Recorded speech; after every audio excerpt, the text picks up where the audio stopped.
Paniwala ng ilan nating kababayan, dapat na magpasok ang Gilas Pilipinas ng legit na shooter kasabay ni QMB, Jordan Heading at Renzo Abando. Inamin naman ni Dadin Quinito Henson na tila kailangan ng pag-aralan ng grupo ng Gilas kung dapat bang palawakin ang pool ng players. At si Coach Team tahasang inamin na mahihirapan ng Gilas pagpasok nito sa FIBA Asia Cup ngayong August. Tutukan po natin ang lahat ng yan. Pero bago yan, paki-subscribe, like and share na lang muna para pareho tayong updated. Bunga ng 4 na magkakasunod na pagkatalong dinanas ng Gilas Pilipinas sa Doha at Asia Cup qualifiers, marami ang nagbigay ng kanilang opinyon. Ayon sa ilan nating mga kababayan, oras na para magdagdag ng player na kailangan ng pambansang kupunan. At syempre pa, hindi nawawala ang pangalan ng mga kontrobersyal na player na sa tingin nila ay posibleng makatulong. Tanong, sino-sino nga ba sila?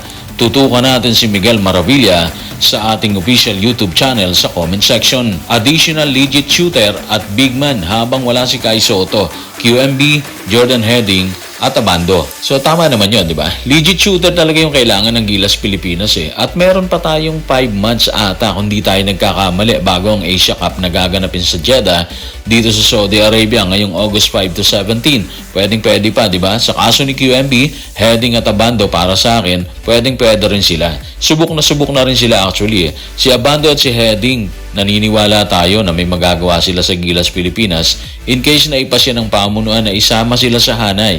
Pero wala naman tayo sa position para i-push yung nasabing issue na yun, di ba? Sila talaga may say dyan eh, ang SBP o yung pamunuan ng Gilas Pilipinas. Sa kaso naman ni QMB, ni Cantin Miliora Brown, yung huling balita natin doon, inaayos or sinusuri ng SBP at siguro ng FIBA kung qualified talaga siya na maging local. Passport kasi ang numero 1 na proof dyan eh. So yun yung kailangan patunayan ng QMB na nakakuha siya ng passport before mag-16, hindi ba? Sinabi na rin ng isang insider ng SBP na ay masunog ng pamunuan kaya tinitingnan nilang mabuti para hindi sila mapahiya sa kinuukulan. So in fairness naman dito kay QMB at sa kanyang kampo, hindi siguro siya magbibigay ng lahat ng dokumento kung alam niya na palpak lang yun, di ba? So ibig sabihin, malaki yung posibilidad talaga na maging local siya at kalaunan, makasama siya sa hanay ng Gilas Pilipinas. Kaya siguro hintay-hintay tayo sa kanyang kaso at ganoon din siguro sa sinasabi ng ilang kababayan na magdagdag ng player sa pool. Hindi natin alam kung sino ang dapat isama pero lahat mag-a-agree na kailangan natin ng shooter talaga. Hindi lang basta shooter, sharp shooter talaga kailangan natin para makasabay sa mga kalaban. Kung paniwala ang ilan nating mga kababayan na kailangang magdagdag ng player sa pool para sa Gilas Pilipinas, tila ganito rin ang pananaw ni Dadin Quinito Henson base sa kanyang pag-analisa na kinabang ng hustong Chinese Taipei at New Zealand sa malawak nilang pool. Kaya para sa kanya, oras na para muling pag-aralan ng pagdadagdag ng player. Narito ang kanyang pahayag. Tutukan natin si Dadin Quinito Henson sa kanyang report sa Philstar na kinabang ng hustong Chinese Taipei at New Zealand sa isang malaking pool.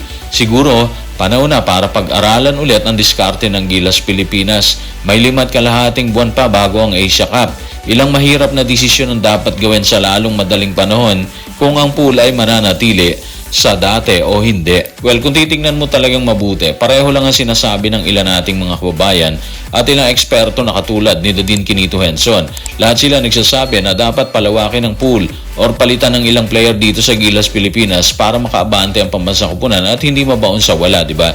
Yun yung sinasabi nila kasi nakita nila ang hirap na dinaanan ng Gilas sa Doha at sa qualifiers sa third window. Yung Chinese Taipei na hindi nananalo sa Gilas, ngayon kumasa sila with flying colors, di ba? Yung New Zealand na tinalo ng Gilas last November, tinambakan ulit tayo sa kanilang baluarte. Ibig sabihin, may mali na nangyari sa dalawang bakbakan. Tama yung sinabi ni Dadin, nag-benefit ang Chinese Taipei at New Zealand sa malawak nilang pool.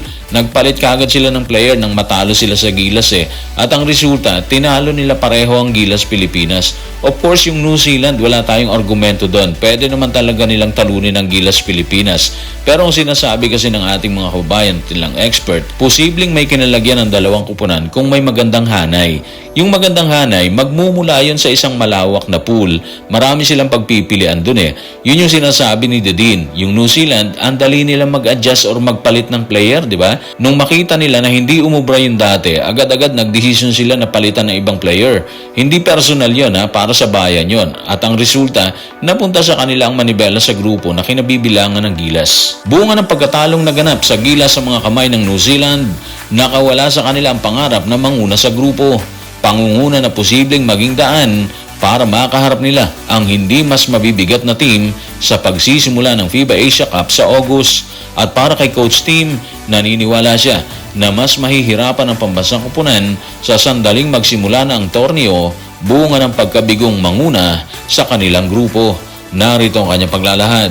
Tutukan natin si Coach Tim sa report ni Ivan Suing ng Daily Tribune. Mahalagang panalo para sa seeding Kaya gusto talaga namin makuha yung seeding na yon. Pero napunta na ngayon ito sa New Zealand. Magkakaroon tayo ng mas mahirap na daan sa cup na yan. Okay, so nanghihinayang si Coach Tim na hindi sila nanalo versus New Zealand. Gustong-gusto nilang manalo sana para maging number 1 sa kanilang grupo para sa seeding Unfortunately, talo nga sila. Kaya tingin niya, dahil sa pagkatalong nakuha nila versus New Zealand, mahihirapan sila sa magiging kampanya nila dito sa Asia Cup. Parang sinasabi niya na makakaharap na kagad natin dito yung mga dapat ay naiwasan muna natin nakaharapin kung nanalo sana tayo sa New Zealand. So ngayon, ito yung sinasabi ni Dadin at ilan nating mga kabayan, yung pagpapalawak ng pool. Pagpapalawak para mas madali silang makahugot ng player na kailangan nila, di ba? Well, medyo mahirap ang trabaho ni Coach Tim. Tingin natin, dalawa yung aasikasuhin niya rito. Isa ang pool at isa ang mabigat na pagpapalit ng player in case na magpalit talaga sila. Pero sa kanya na rin kasi nanggaling, di ba? Mahirapan tayo sa paparating na Asia Cup dahil wala tayo sa position ngayon ng New Zealand. Sila yung nasa unahan ngayon, di ba? Hindi ang Gilas Pilipinas. Anyway, siguro dahil sa dami ng nananawagan na palawakin ng pool, posibleng may makita tayong pagbabago sa mga susunod na buwan. Meron pa silang 5.5 buwan para tingnan or balansehan kung dapat ba or hindi na maglagay ng mas maraming player sa pool at kalaunan ay magpalit ng player or players. Dagdag pa rin sa iniisip ni Coach Tim ang sasagupain nilang semifinals sa PBA Commissioner's Cup. So mahirap para sa parte ni Coach Tim, di ba? Marami siyang inaasikaso. At the same time, may problemang dapat tugunan sa Gilas Pilipinas. So guys, maraming salamat.